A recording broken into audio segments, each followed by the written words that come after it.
বাংলাদেশের সর্বশেষ গুরুত্বপূর্ণ আপডেট সংবাদ আপনাকে স্বাগত। শুরুতেই সংবাদ শিরোনাম, পরে বিস্তারিত। শুরুতেই জানিয়ে দিব, বৈষম্যবিরোধী ছাত্র আন্দোলনে মারধরকারী সাদ্দাম গ্রেপ্তার। বৈষম্যবিরোধী ছাত্র জনতার আন্দোলনে হামলা এবং মারধরের অভিযোগে এক মামলায় মোহাম্মদ সাদ্দাম নামের এক যুবলীগ নেতাকে গ্রেপ্তার করা হয়েছে। এরপর জানিয়ে দিব, আন্দোলনকারীকে পুলিশি নির্যাতন ও শিবিরে গুলি করে মেরে ফেলব।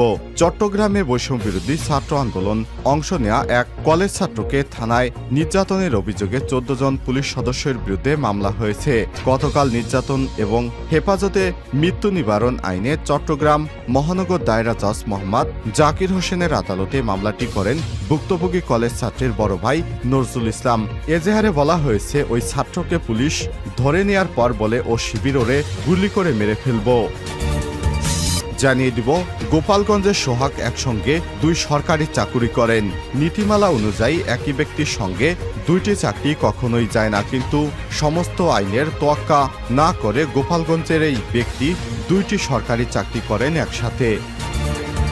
এদিকে টেনিস যারা রিমোট রিপন এবং লুনার হাতে। রাজনৈতিক পথ পরিবর্তনের পর রেলওয়েতে বিগত সরকারের সবচেয়ে বড় সুবিধাভোগী হিসেবে আলোচনায় এসেছে দুটি নাম। তারা হলেন ছাত্রলীগের সাবেক নেতা সালাউদ্দিন রিপন এবং তার স্ত্রী মিফতাহুল জান্নাত লুনা। সারা দেশে 37টি ট্রেনের ব্যবস্থাপনা বেসরকারি খাতে ছেড়ে দিয়েছে রেল কর্তৃপক্ষ। আর এর মধ্যে আলোচিত এই দম্পতির নিয়ন্ত্রণে চলে গেছে 32টি ট্রেন। এবারে জানাবো, দেশের সম্পত্তি বিক্রির পর টাকা বিদেশে পাচার হয়ে যাচ্ছে হুন্ডিতে। পুরনো ঘটনাও খতিয়ে দেখা হবে। আওয়ামী লীগ সরকারের পতনের পর থেকে যুক্তরাজ্য কানাডার দূতাবাসগুলোতে পাওয়ার অব অ্যাটর্নি অথরাইজেশন অনুরোধের মাত্রা সম্প্রতি বেড়েছে। এ ধরনের পাওয়ার অব অ্যাটর্নির মাধ্যমে এসব দেশে প্রবাসীরা দেশের সম্পদ বিক্রি করে হুন্ডির মাধ্যমে বিদেশে নিয়ে যাচ্ছে, যার কারণে নগদ এবং সন্দেহজনক লেনদেনের বিষয়ে দ্রুত পদক্ষেপ নেওয়ার নির্দেশ দেওয়া হয়েছে। এবং সর্বশেষ জানিয়ে দিব, মোদী সরকারকে জবাবদিহিতার আওতায় আনার দাবি পাকিস্তানের। ভারত শাসিত জম্মু এবং কাশ্মীরে বিধানসভা নির্বাচনের বিষয়ে কড়া ভাষায় প্রতিবাদ করেছে পাকিস্তানের প্রেসিডেন্ট আসিফ আলী জারদারি। এই নির্বাচন কাশ্মীরিদের আত্মনিয়ন্ত্রণের অধিকারের বিকল্প হতে পারে না বলেও জানান তিনি। খবর জিও নিউজের। এক দশক পর বুধবার 18 সেপ্টেম্বর জম্মু এবং কাশ্মীরের বিধানসভা নির্বাচনের প্রথম দফায় 24টি আসনে ভোট গ্রহণ হয়। 2019 সালে মুসলিম সংখ্যাগরিষ্ঠ এই অঞ্চলটির বিশেষ মর্যাদা বাতিলের পর এটাই প্রথম কোনো নির্বাচন। বুধবার 18 সেপ্টেম্বর জম্মু কাশ্মীরের একটি প্রতিনিধি দল প্রেসিডেন্ট জারদারির সঙ্গে দেখা করেন। তাদের নেতৃত্বে ছিলেন উজাইর আহমেদ গাজালি। এই অঞ্চলে চলমান মানবাধিকার লঙ্ঘনের জন্য মোদী সরকারকে জবাবদিহিতার আওতায় আনতে আন্তর্জাতিক সম্প্রদায়ের প্রতি আহ্বানও জানান তিনি। প্রিয় দর্শক, এতক্ষণ শুনছিলেন সংবাদ শিরোনাম, এবারে বিস্তারিত। তবে তার আগে বন্ধুরা, অনুরোধ থাকবে এই সংবাদটিতে একটি লাইক দিন। এই চ্যানেলে আপনি নতুন হয়ে থাকলে আমাদের সংবাদটি দেখতে দেখতে চ্যানেলটি সাবস্ক্রাইব করে রাখুন।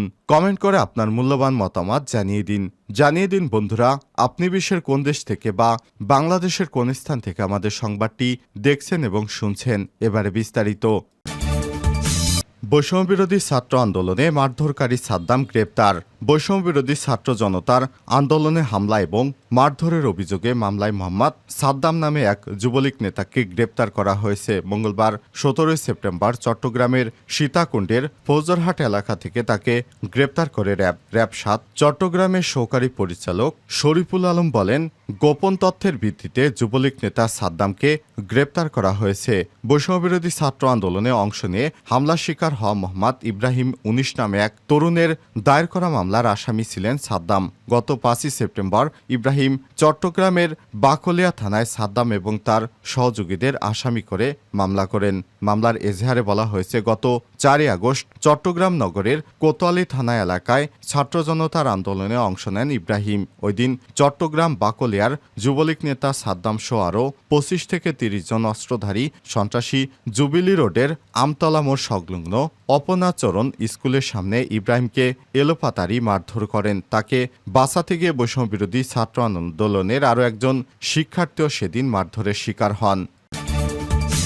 আন্দোলনকারী ছাত্রকে পুলিশি নির্যাতন এবং শিবিরে গুলি করে মেরে ফেলব।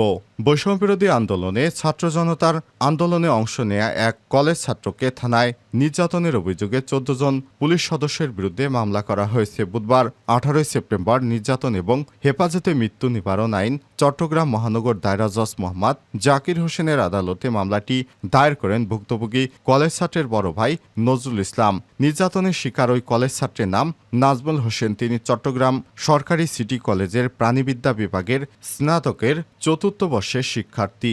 মামলার অভিযোগে বাদী উল্লেখ করেছেন, বৈষম্যবিরোধী ছাত্র জনতার আন্দোলনে যোগ দেওয়ার তার ভাই নাজমুলকে ধরে নিয়ে বাকলিয়া থানায় নির্যাতন করা হয়। নির্যাতনে তিনি আহত হওয়ার পর তাকে হাসপাতালে নেওয়ার আগে থানার ওসি দেহরক্ষী কনস্টেবল মোহাম্মদ ইলিয়াস গুলি করে মারার হুমকি দিয়ে বলেন, ও শিবির আন্দোলনে যোগ দিছে, ওরে মেডিকেলে নেয়ার আগে এখানেই গুলি করে মেরে ফেলবো।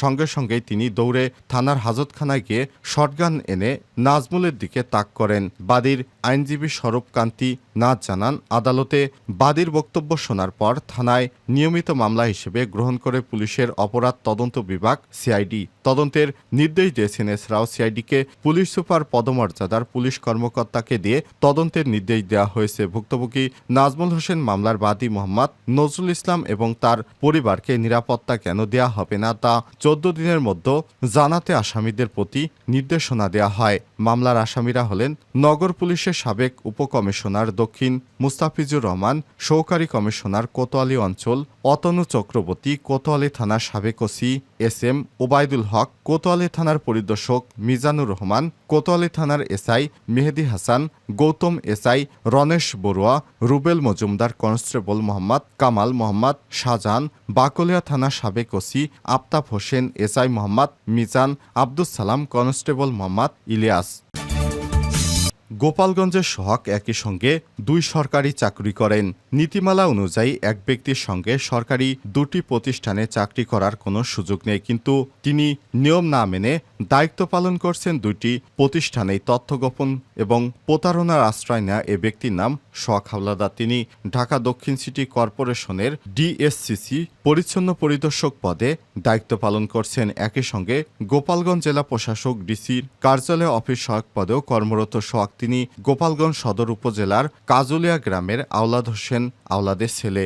গোপালগঞ্জ জেলা প্রশাসক কার্যালয় সূত্র থেকে জানা গেছে, ২০২১ সালের ১ নভেম্বর অফিস সহায়ক পদে যোগদান করেন সোহাগ। বর্তমানে তিনি ডিসি অফিসের রেকর্ড রুমে কর্মরত। গত ২০ জুন কর্মস্থল থেকে ছুটি নিয়ে ৪ জুলাই যোগদান করেন। এরপর থেকে তিনি নিয়মিত অফিস করছেন।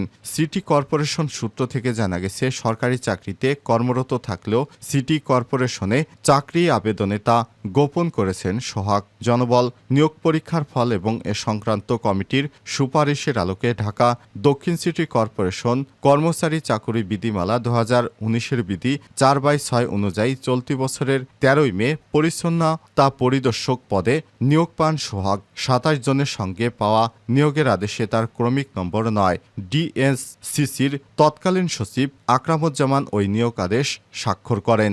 এরপর ২ জুন পরিচ্ছন্নতা পরিদর্শক পদে ডিএসসিসিতে যোগদান করেন সোহাগ। ডিএসসিসির অঞ্চল ২-এর আওতাধীন ২ নম্বর ওয়ার্ডে পরিচ্ছন্নতা পরিদর্শক পদে দায়িত্ব পালন শুরু করেন।